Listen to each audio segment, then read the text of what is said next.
es necesario que nosotros entendamos cómo funciona la tentación. Y la tentación tiene un ciclo. Santiago, capítulo 1, verso 2 en adelante. Bienaventurado el varón que soporta la tentación, porque cuando haya resistido la prueba, recibirá la corona de la vida. ¿Cuántos quieren la corona de la vida? Bueno, van a venir tentaciones que atentan a esa corona. Van a venir ataques del enemigo, pruebas, de alguna manera trampas, disfrazadas de múltiples formas, sobre todo de la forma en que son agradables a nuestros ojos. Pero el objetivo es que perdamos esa corona. Pero cuando resiste, bienaventurado, bendito sea, doblemente bendecido el varón, la mujer, la varona, que sabe manejar la tentación de manera victoriosa, porque recibirá la corona de la vida. ¿Cuánto le alegra eso? Hay cosas y pensamientos y lugares y conversaciones y amistades con las que te van a traer a un estado de tratar de pervertir o ensuciar esa libertad que tú tienes. Y por eso cuando es expuesta la palabra, van a venir muchas cosas a tu mente que te van a decir: hey, necesito hacer un cambio. Necesita un sistema de protección, necesita cuidar lo que oye, necesita cuidar lo que ve, necesita cuidar la limpieza, porque Cristo viene pronto. Y nadie más que nosotros mismos podemos cuidarnos, porque somos la novia que es del Cordero, que viene por una iglesia sin arruga y sin mancha. Necesita un sistema de protección. Yo le conversaba en la mañana que yo siempre quise un perro labrador. Yo no sabía lo que estaba pidiendo. Porque un perro labrador, en primer lugar, es hiperactivo. En segundo lugar, es loco. Y en tercer lugar, tiene la fuerza de un caballo. Es impresionante ese perro. Él ya lleva una docena de camisas rotas. Tiene 1 año, yo creí que a 1 año se iba a volver más serio. Ha escapado de botar a mi esposa como 5 veces. Tiene una capacidad de saltar, me pone las 4 patas aquí. Entonces, cuando nosotros queremos venir a la iglesia, es todo un trauma, porque uno viene bien arregladito, limpio, y él generalmente anda sucio. Y él se nos tira encima, y no una vez nos ha mandado a cambiarnos nuevamente. El enemigo te va a querer ensuciar. Va a usar 10 millones de estrategias para que no seas la novia del Cordero sin arruga y sin mancha. Y van a venir un montón de propuestas en las que tú tienes que generar un sistema de protección para mantenerte limpio. Yo he tenido que generar un sistema de protección cuando vamos a salir. Lo engañamos, lo metemos en un cuarto. Nos arrepentimos después porque habíamos todos desbaratados, pero algo tenemos que hacer porque si no nos ensucia. El enemigo quiere entorpecer tu proceso de pureza, tu proceso de santificación. El sacrificio, cuanto más te proponga, el enemigo va a querer venir a tentarte. Y van a haber tentaciones en la casa, tentaciones en la empresa, tentaciones en el negocio, tentaciones en los deportes, porque todos seremos tentados alguna vez. Jesucristo fue tentado en todo, pero no pecó. ¿Cuánto más seremos tentados nosotros? Entonces es clave tener el entendimiento que la responsabilidad de mantenerme limpio es mía. Por eso Dios nos empoderó y nos dio armas de una milicia que son poderosas en Dios. Y nos da el compromiso de que ninguna tentación va a ser más fuerte que nuestra capacidad. Y aparte de eso, Él es poderoso para guardarnos sin caída. Entonces realmente no falta nada. Solo falta una decisión de cuidarse. Una decisión de apartarse del mundo. Una decisión de no recibir todas esas invitaciones que tienen un objetivo al final. Por eso hoy es peligroso cómo chateas en WhatsApp, en Snapchat y chap. Peligroso cómo responde. ¿Por qué responderle a alguien que no sabes quién es? Hola. ¿Quién eres? ¿Para qué? O sea, es así. Pero así empieza. ¿Aló? ¿Sí o no? O sea, este asunto es así. El diablo quiere sublimemente enredarnos. Usted tiene que tener cuidado. Todos tenemos que tener cuidado. Bienaventurado el hombre que soporta la tentación, porque cuando haya resistido la prueba, recibirá la corona de la vida que Dios ha prometido a los que le aman. ¿Cuántos aman al Señor aquí? Cuando alguno es tentado, no diga que es tentado de parte de Dios, porque Dios no puede ser tentado por el mal, ni Él tienta a nadie. Sino que es tentado cuando de su propia concupiscencia, diga conmigo, ciclo de la tentación, es atraído y seducido. Es prácticamente arrastrado. Hay un sistema en nuestro interior que le agrada el mundo. Le fascina el mundo. Tiene una tendencia, por eso cuando uno se acaba de convertir y era bastante bullanguero en el pasado, hay músculos del cuerpo que todavía no se le han convertido. Y de pronto uno, sin darse cuenta, está oyendo algo en lo largo, el cerebro lo capta y da. No se ha dado cuenta. Mi esposa me ha dado la atención muchas veces. Oye, ¿qué te pasa? ¿De qué? Porque ya estaba yo. No era, ¿cómo se llama? Consciente. Pero hay algunas movidas que, ¿cómo? El mundo es atractivo, hermano. Y muchas veces nosotros queremos justificar el mundo con lo moderno. No, hombre, tenés que ser más moderno. Y lo que te estás metiendo al mundo. No le estoy diciendo que no use la tecnología, solo le estoy diciendo que la tecnología no lo lleve a pecar. Porque ahora hay miles de imágenes en los teléfonos. O sea, hay teléfonos que se volvieron más cuidado que la caja fuerte de los bancos. 70 claves. Le ponen clave hasta en letra egipcia. ¿Por qué? ¿Por qué? Porque hay algo que está ahí que no debe estar ahí. Hay un Mario que se llama María. ¿Sí?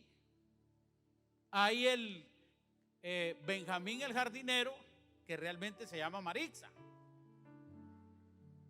con quien se chatea para jugar. Y está en un ámbito de tentación a puro WhatsApp. Algunos hasta les cuesta, pero ahí están.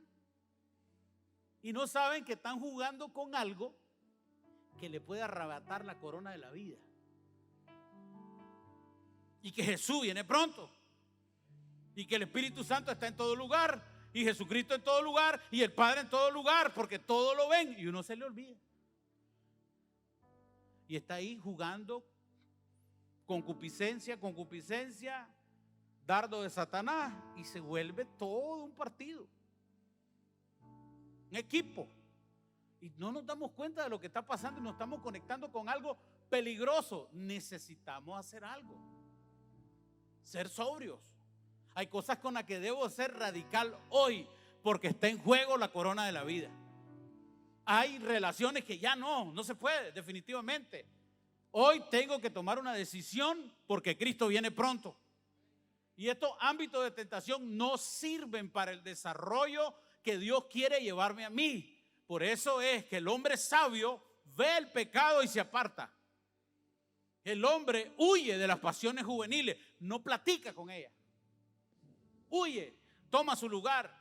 ¿Por qué? Porque hay demasiado en juego.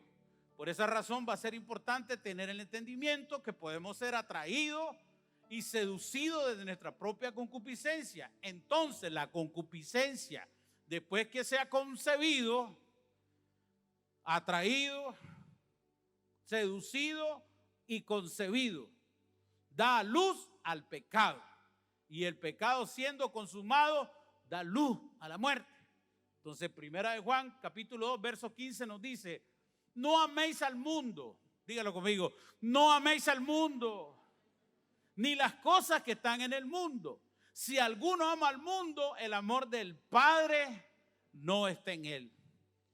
Porque todo lo que hay en el mundo, los deseos de la carne, los deseos de los ojos y la vanagloria de la vida, no proviene del Padre, sino del mundo. Diga conmigo, deseo de los ojos, deseo de la carne, vanagloria de la vida. Todo eso es del mundo y no es de Dios. Los deseos de los ojos son peligrosos. Los deseos de la carne son peligrosos. Y la vanagloria de la vida es peligrosa. Todo eso atenta contra tu salvación, que es la corona de la vida. Entonces el Señor nos está diciendo, mire, desde adentro somos atraídos, seducidos y podemos llegar a concebir y después pecar. Y ahí están las fuentes caracterizadas de la fuente del mal, del mundo, que es a través de los deseos de la carne, los deseos de los ojos y la vanagloria de la vida. Todo eso es un ámbito para interpretar, que yo necesito saber cómo estoy con respecto a los deseos que entran por lo que estoy viendo. ¿Cómo estoy con respecto a los deseos de la carne con lo que estoy luchando hoy? ¿Y cómo estoy con respecto a la vanagloria de la vida en cuanto a mi ego? Porque esto es demasiado fértil para que el enemigo haga su obra. Entonces, cuando yo vengo a este escenario, yo tengo que revisarme. Mi espejo es la Escritura. El espejo no es tu mejor amigo. El espejo es la Sagrada Escritura. ¿Qué dice la Biblia de lo que estás viviendo? ¿Qué dice la Biblia de lo que estás hablando? ¿Qué dice la Biblia de lo que estás viendo? ¿Qué dice la Biblia de la lucha con la que tienes en el interior hoy? Necesitamos ir a la Escritura para que la Escritura sea un espejo y nos dé la salida de la tentación que podamos tener por los ojos, por la carne o por la vanagloria de la vida. La palabra del Señor nos dice en Ezequiel 28:16: a causa de la multitud de tus contrataciones fuiste lleno de iniquidad y pecaste, por lo que yo te eché del monte de Dios y te arrojé de entre las piedras del fuego, oh querubín protector. Está hablando el Señor de lo que sucedió con Satanás. Y cuando habla ahí de la multitud de tus contrataciones, está hablando de la multitud de comercio que ofertó, todo lo que ofertó y que fue aceptado por un grupo de ángeles. La tentación es precisamente la oferta que Satanás nos hace desde su sistema externo a nosotros. Pero somos nosotros los que tenemos la última palabra de aceptar o no esa oferta. Sin embargo, cuando la palabra nos habla de nuestra propia concupiscencia, significa que dentro de nosotros hay deseos que son contrarios a la voluntad de Dios, y que cuando estos deseos comienzan a ofertar a nuestro intelecto, a nuestra mente, y comienzan a ponerse de acuerdo, eventualmente podría haber una aceptación que concluye con lo que nos explicaba el pastor Johnson cuando decía el que hace pecado, es decir, el que planifica. En conclusión, la tentación es una oferta que aparentemente es agradable y sin consecuencia, pero ya sabemos que no es así. Somos nosotros los que entonces debemos de construir un sistema de protección, como decía el pastor Vladimir, y ese sistema de protección está en la base de la palabra de Dios, que dice: someteos a Dios y resistir al diablo. Y la palabra de Dios nos dice: velad y orad. La palabra de Dios nos dice que estemos sobrios y velemos. Ese es nuestro sistema de protección. Nuestro sistema de protección es presentar nuestro cuerpo en sacrificio vivo y santo, agradable a Dios, como culto racional. ¿Qué significa eso? Conscientemente hago la voluntad de Dios y enfrento la tentación. Sed sobrio y velado. Esas dos frases son muy clave, porque ser sobrio es estar atento. ¿Y cómo velamos? Velamos a través de la luz de la palabra. Muchas veces nosotros creemos que cuando escuchamos de que debemos de estar atentos al pecado, venimos y lo relacionamos con pecados sexuales. Pero el pecado dice que busca la manera de esclavizarnos, controlarnos y dominarnos. El pecado es todo aquello que nos aparta de hacer la voluntad de Dios. Le llamamos pecado también al orgullo, a la ira, al celo, al resentimiento, la codicia y la avaricia. Esas pequeñas cosas que las podemos ver insignificantes forman parte del pecado. Dios en este tiempo nos está dando una luz y nos dice ser sobrio y velado. Vamos a velar a través de la luz de la palabra qué es lo que Dios quiere que en este tiempo apartemos de nuestra vida, apartemos y lo desechemos. No es solamente apartarnos, es desecharlo, botarlo, mandarlo lejos, porque el enemigo anda como león rugiente, porque él quiere devorarnos, quiere destruirnos, pero Dios quiere levantar una generación de hijos que están entendidos a través de la palabra del Señor. Nosotros, con lo que hemos compartido, podemos decir que hay todo un sistema que va a querer venir a tentarnos. Y son cosas externas. Pero también cuando se trata de la tentación, debemos de entender que hay algunos asuntos en el corazón que son internos. Y cuando leemos Marcos 7:21, nos dice, porque dentro del corazón de los hombres salen los malos pensamientos, los adulterios, las fornicaciones, los homicidios, los hurtos, las avaricias, las maldades, el engaño, la lascivia, la envidia, la maledicencia, la soberbia, la insensatez. Todas estas maldades de dentro salen y contaminan al hombre. Entonces, cuando nosotros estamos hablando de la tentación, recordemos el contexto que es la oración del Padre Nuestro, que más que una oración repetitiva es un diseño, algo que debemos de vivir como un estilo de vida. Y cuando estamos mencionando la tentación, es un proceso donde le decimos al Señor, Señor, escudriña nuestro corazón, ¿qué hay en él? La palabra dice, engañoso es el corazón y perverso, ¿quién lo conocerá? Y es ahí donde nosotros debemos de reconocer esa condición que está en nosotros y cada día venir a Él para que Él nos pueda mostrar. Y cuando nosotros hacemos eso, lo que se genera es un ámbito de sanidad que nos permite mantenernos en esa roca firme, que nos permite mantenernos con los ojos puestos siempre en Jesús. Y cuando pasa eso, no le damos lugar a la tentación. Los deseos de la carne son todos aquellos que provienen del viejo hombre. Los deseos de los ojos son todas aquellas cosas las cuales vemos y desatan dentro de nosotros codicia y avaricia. La vanagloria de la vida, esta es la más peligrosa, es la más sutil. Tiene que ver con la exaltación de nuestro ego y el deseo de exaltarnos a nosotros mismos. En nuestra mente hay una guerra de pensamientos. Pensamientos de nuestra carne, como leía el pastor Johnson en Mateo. Todas las cosas malas nacen del corazón. Nuestro sistema de creencia está determinado por todas las experiencias que hemos vivido desde el 0 día de nacido hasta hoy. Y todo hay un sistema que se ha venido desarrollando en lo que nosotros hemos establecido la cultura y el sostén de nuestra vida. Pero cuando venimos al Señor, encontramos que mi cultura personal, mi sistema de creencias que ha venido desarrollándose, sufre un impacto contra lo que Dios nos enseña. De alguna manera, la fe nos empieza a mostrar un sistema de vida diferente.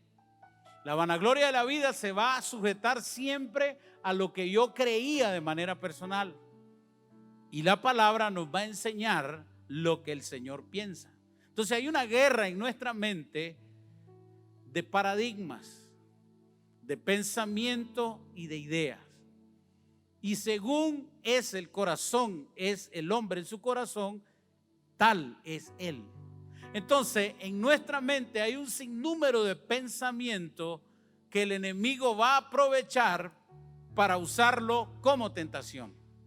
Pero por otro lado también va a enviar dardos en forma de pensamiento para también buscar cómo establecer después de un pensamiento un deseo. Y luego de ese deseo, la acción de querer llevar a cabo ese deseo. Y luego de emprender la acción de llevarlo a cabo, consumarlo. Y asimismo caer en el pecado. Entonces en este tiempo es importante lo que te está alimentando. Existen solo dos fuentes. La fuente de Dios y la fuente que proviene del mundo o Satanás. Cuanto mayor sea la fuente que me alimenta, mayor serán los frutos en mi interior. Entonces hay una decisión hoy que tomar. ¿De qué fuente voy a vivir? ¿De qué fuente me voy a llenar? Entonces llega un momento en nuestra transición, en la revelación, que hay que tomar decisiones. Porque no podemos seguir tomando de una fuente que es perjudicial para tu futuro, sobre todo para la eternidad. No puedo seguir hermanado, alineado o tomando de una fuente que puede afectar a mi generación. Entonces hoy es un tiempo de tomar decisiones en dirección a lo que tú quieres realizar hacia el futuro. Si hoy entendemos como hijos de Dios que nos toca ir al cielo, ¿cuántos saben que vamos a ir al cielo? Que los muertos en Cristo van a resucitar primero y los demás seremos arrebatados, ¿sí o no? Por eso es que es importante este tema. Porque qué triste es que un día ¡fum!, y te des cuenta que te quedaste.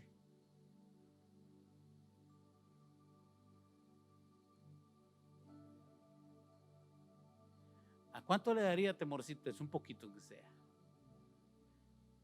Yo ya verifiqué si hay un tema de peso y ya me di cuenta que no. Porque seremos transformados en el aire, en cuerpo glorificado. Al fin seré delgado. Estaba preocupado porque y no es lo mismo levantar a uno de 150 que a uno de 300. Pero le voy a decir algo. Uno en vez se dice esto y lo ve como largo. Esto está cerca. Y yo no puedo dejar ensuciarme por nada ni por nadie. Porque hay mucho en juego. Y qué triste es entender que hay un momento que habrá llanto y crujir de dientes. Y que en todo ese sistema hoy se está trabajando para que tú y yo caigamos. Entonces la tentación tiene un ciclo. Hay una atracción, hay una seducción, una concepción, que es cuando ya pensé, y si pasara, ya me metí ahí. No he caído, pero ya me metí. ¿Me explico? Y luego viene la acción de pecar. Y eso da luz a la muerte. ¿Será posible que habrán algunas circunstancias en mi vida que puedan estar en procesos así? Y que tal vez no los haya visto. Yo creo que es importante evaluarnos hoy. Tengo la fuerza. Tengo el poder de Dios de mi lado. Hay un propósito que Dios tiene conmigo. Nunca habrá una tentación más fuerte de la capacidad que tengo de resistirla. Yo creo que en Cristo Jesús nosotros podemos. Yo creo que en Cristo Jesús podemos ser más que vencedores hoy. Pero voy a necesitar sistema de seguridad, consejos, la transparencia en su matrimonio es vital para no caer en pecado. Sea transparente. Déjese de clave, recontraclave. Porque todo lo que está en lo oculto, el enemigo es rey. Introduzca a su vida la mayor cantidad de luz de Dios. Involucre a Dios en todos los procesos de su vida y usted no va a caer en pecado. Cuando se sienta atraído a pecar, hable con alguien. No hable con alguien que no sea una autoridad para usted. Busque una autoridad con quien conversar. Porque una autoridad le puede ayudar. Una persona que no es autoridad puede caer junto con usted. Busque una autoridad y expóngalo. Porque si el que confiesa el pecado y se aparta alcanza misericordia, el que confiesa tentación jamás confesará pecado. ¿Por qué? Porque se está adelantando. Esto es lo lindo de la palabra, que te puede dar una luz previamente al error. Y en este tiempo la apostasía, el espíritu de error y el espíritu de engaño están trabajando en contra del cuerpo de Cristo para tumbar la obra que Dios está levantando en cada uno de nosotros. Y tenemos que estar claros de esto, apercibidos. Quiero cerrar con un ejemplo. ¿Cuántos quieren oír un ejemplo? Ok. Marcos 7:21 dice: porque dentro del corazón de los hombres salen los malos pensamientos. Nosotros somos lo que pensamos. De acuerdo a lo que usted piense, usted acciona. Por eso la renovación del entendimiento, la renovación de nuestra mente cambia nuestro pensamiento. Es clave pensar en qué estoy pensando hoy. Si estoy pensando en algunas cosas medio mejor, fuera. Amén. Revisen qué está pensando hoy. Porque de los malos pensamientos, los adulterios, las fornicaciones, los homicidios, los hurtos, las avaricias, las maldades, el engaño, la lascivia, la envidia, hermano, qué corazón. Todas estas maldades dentro salen y contaminan al hombre. Esa es una realidad. En cuanto a capacidad, los seres humanos en nuestra naturaleza caída somos capaces de todo. Por eso es importante conocer a Cristo. Por eso es importante tener una relación con el Espíritu Santo para que nos santifique progresivamente. Y cada día más seamos parecidos a Cristo y menos al yo anterior. Amén. Entonces, en el libro de 2 de Samuel, capítulo 11, tenemos un ejemplo de un hombre que todos conocemos. ¿Cuántos conocen al rey David? El rey David luchó con Goliat. También luchó con un oso. También luchó con un león. También le hicieron un corito. Saúl mató a sus 1000 y David a sus 10,000. ¿Por qué? Porque era un líder de primera categoría, fuerte, valiente, hombre de guerra. No le quedó la armadura y se fue solo con la tiradora, la honda, y mató a Goliat. Y cambió el entorno de su vida y siempre fue un hombre temeroso del Señor. ¿Cuántos me dicen amén a eso? Pero vamos a leer esto. 2 de Samuel, capítulo 11. Aconteció al año siguiente, en el tiempo que salen los reyes a la guerra. ¿En qué tiempo? Importante esa palabra. Que David envió a Joab y a su siervo y a todo Israel y destruyeron a los amonitas y sitiaron a Rabá. Pero David se quedó en Jerusalén. ¿Qué tiempo era? De guerra. ¿Cuál era la función de los reyes? ¿Qué hizo David? Dígale que está a su lado, ya vamos mal desde ahí. Porque ese no era el propósito de David. El propósito de David era ir al frente como rey. Peligroso es estar en un lugar donde Dios no quiere que tú estés. Es muy peligroso para caer en una trampa de la tentación. Por eso es importante saber si donde estoy hoy es un lugar donde Dios le agrada que yo esté. Porque todo tiene que ver con el propósito. El propósito te protege, el propósito te guarda, en el propósito hay revelación y entendimiento. Pero cuando estoy fuera del propósito, estoy en peligro. No estamos hablando de cualquier hombre, pero estamos hablando de un David que ya es rey. De un David exitoso. El éxito es peligroso cuando no nos acordamos que quien nos puso ahí fue el Señor. Y hay muchas personas que alcanzaron el éxito y ya no tienen tiempo de congregarse. Hay muchas personas que alcanzaron el éxito y ya no le sirven al Señor por el éxito. ¿Cómo es posible que ahora la bendición que Dios te dio te pone en un plano peligroso para alcanzar tu corona?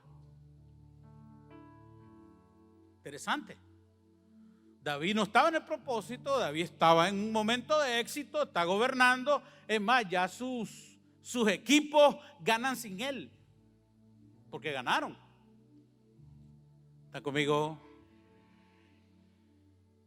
Destruyeron a los monitas y sitiaron a Rabá, pero David se quedó en Jerusalén. Verso 2. Sucedió un día, al caer la tarde, que se levantó David de su lecho. ¿Qué estaba haciendo David? Ocio. Peligroso el ocio. La mente ociosa, peligrosa para malos pensamientos. Estar sin hacer nada es peligrosa para malas acciones. Amén. O sea, hermano, esto de caer en pecado no es un accidente, es un proceso. No me di cuenta. No te diste cuenta que no te dabas cuenta, pero sí te dabas cuenta. Entonces viene y dice: al caer la tarde se levantó de su lecho y se paseaba por su terrado de la casa real. Tiene derecho el rey. Y vio desde el terrado a una mujer. ¿Qué hizo? Los deseos de los ojos. Vio a una mujer que se estaba bañando, la cual era muy hermosa, dice la Biblia. David la vio. Qué bonito que hubiera estado escrito: y David mandó a que le pusieran el techo a ese baño. No. David vio a la mujer que era hermosa y envió a David a preguntar por aquella mujer. Le decía ahora: si un ángel hubiera estado, le hubiera dicho: ¿qué te importa? ¿Quién es ella? ¿Por qué razón querés saber quién es? No es tu mujer. Entonces vemos todo un proceso en el cual ahora David, que se levanta, el gran rey, el vencedor, el que ama al Señor, el que Dios ha estado con él, que lo empoderó, que movió a Saúl, que lo puso a él, ahora sale al terrado, ve una mujer que se está bañando y no logra dominar los deseos de sus ojos. Acto seguido, ¿quién es ella? Va en el proceso de la tentación. Está siendo atraído y está siendo seducido. El rey David, diga conmigo, el rey David, y envió por aquella mujer, ahora la mandó a traer. Y le dijeron: aquella es Betsabé, hija de Elián, mujer de Uría. David sabía quién era, ya le trajeron la información y sabía que tenía esposo. Amén. Y envió David mensajeros y la tomó. Qué importante es ver el nivel de ceguera. Ya no le importa. Los deseos de los ojos son más fuertes. Mandó a preguntar, tenía la información, se dio cuenta que era esposa y no le importó. Tráemela. ¿Por qué dijo tráemela? Porque era el rey. ¿Quién lo detenía? Abusó de su autoridad y de su poder. Porque muchas veces cuando estamos en ámbito de poder y autoridad, abusamos y nos olvidamos quién nos puso ahí. Y en vez de ser más temerosos de Dios por causa de quien nos puso ahí, se nos olvida. Ya en este momento David está peligrando demasiado. Todavía no ha pasado nada. Y dice: y envió David mensajero y la tomó y vino a él y él durmió con ella. pudo haber llegado hasta el momento que llegó, no ha pecado. Siempre es tentación. Solo que de alguna manera ya la concibió. Mire bien, atraído, seducido, lo concibe. Ya la tiene aquí. Ese es el ciclo. Usted tiene que identificar esto porque de alguna manera tiene que ver si el enemigo lo está tentando. Yo no estoy hablando de la misma tentación, estoy hablando de cualquier tentación. Pero él no logró ver, él no fue sobrio. Porque él debió haber estado velando y viendo la trampa de Satanás. ¿Por qué? Porque lo que pasa después de que David cae en pecado es que su generación sufre terriblemente el pecado de David. Toda la consecuencia no se pudo evitar. David fue restaurado, adorador, corazón como el de Dios, pero su generación recibió las consecuencias de su pecado. Entonces la mandó a traer, durmió con ella, luego se purificó de su inmundicia a ella y volvió a su casa. Y concibió la mujer y envió a hacérselo saber a David diciéndole: estoy encinta. Diga conmigo, consecuencia. Ahora, ya David adulteró. Ahora le sucede que la mujer está embarazada. Él sabe quién es el marido y que es un capitán de su ejército. Y ahora, después de esto, lo manda a traer para que él vaya a su casa y se encuentre con su esposa y se le acaba el problema a David. Usted dijo, Pastor Johnson, no cometa pecado, no planee pecar. Él está planeando ahí. ¿Cuál es el plan? Bueno, aquí pues llamamos al marido, aquí se resuelve todo. Pero no contaba con que el marido de Betsabé era un hombre temeroso del Señor. Y dijo: yo no voy a llegar a mi esposa. Mis hermanos están en el centro de batalla. Yo no me puedo dar esa libertad. Y durmió en la puerta del reino. Y no llegó a su mujer. Entonces el plan de David no funciona. Y viene otro plan, más macabro que el primero. Y lo manda al frente de batalla con el objetivo que muriera. Y literalmente él muere. Estamos hablando del rey David. ¿Cómo es posible que haya habido tanta maldad en un hombre con tanta victoria de parte del Señor? Porque siempre estamos luchando con la carne. Siempre hay deseos en nuestro interior que son peligrosos para la corona de la vida. Siempre hay fuerza en nuestro interior que Pablo decía hasta que era miserable por causa de esa batalla que él sentía. Pero poderoso es Dios para guardarte a ti sin caída. Que el Espíritu Santo te pueda mostrar el poder que tú tienes para salir victorioso de todo ámbito de tentación, de todo ámbito de caída. Que el Espíritu Santo te lo pueda mostrar, pero entiende que Dios está de tu lado, que Dios no quiere que tú caigas, que tienes la fuerza para salir adelante, que jamás te va a dejar solo, pero que tienes que ser una persona que reconozca tu debilidad y busques ayuda. No te quedes solo, es peligroso, es peligroso. La soledad fue el mayor peligro de David. No tenía con quién consultar, ni quiso consultar. Pero el Señor lo perdonó. Amén. Desdichadamente la historia nos enseña que el pecado de David tuvo graves consecuencias, violaciones, asesinatos en su linaje. Por un día que el deseo de sus ojos no se pudo controlar, que hubo un abuso de autoridad, que se aprovechó de su posición y que su corazón en el proceso completamente se oscureció.